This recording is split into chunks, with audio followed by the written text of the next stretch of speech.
Hey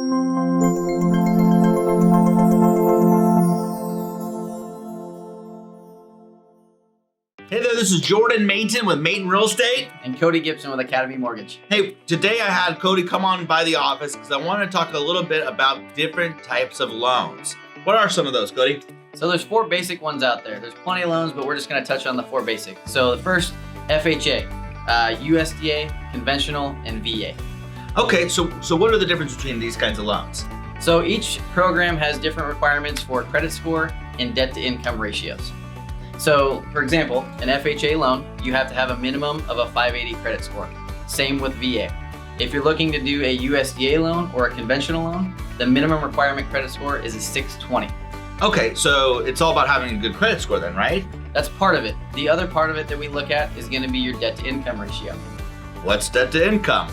So depending on how much money you make gross a month, based off your new estimated mortgage payment and your liabilities, that's how we're going to come up with your debt to income ratio. Each program has a certain threshold where we can go up to in debt to income ratio.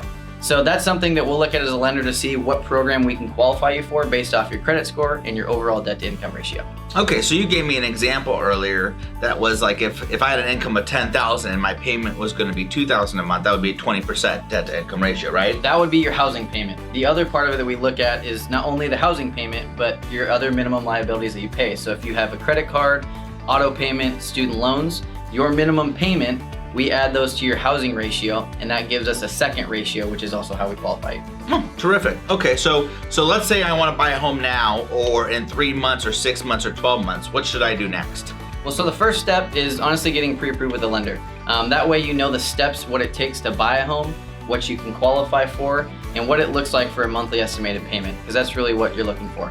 And at that point, that's when you can take them on a home search and look at those homes. Okay, you know, it's an interesting conversation because a lot of people, when I talk to them about getting pre-approved, they say, well, I'm not ready to buy yet. I say, well, I get pre-approved every year. And the reason is to keep an eye on my credit score. It also does not hurt your credit. You don't have to be tied to a lender. And it doesn't tie you to a real estate broker and it costs you nothing, right? So it's a great opportunity to get an idea of what's happening in your financial life so that you can make improvements so when you are ready to buy, you're set to go, okay? So I'm gonna have Cody's First Choice Lending Team's website right below. Go ahead and fill that out, or of course reach out to Matin Real Estate if you're thinking about buying, selling, or investing in real estate. Cody, thank you so much for popping by. Thanks, Jordan.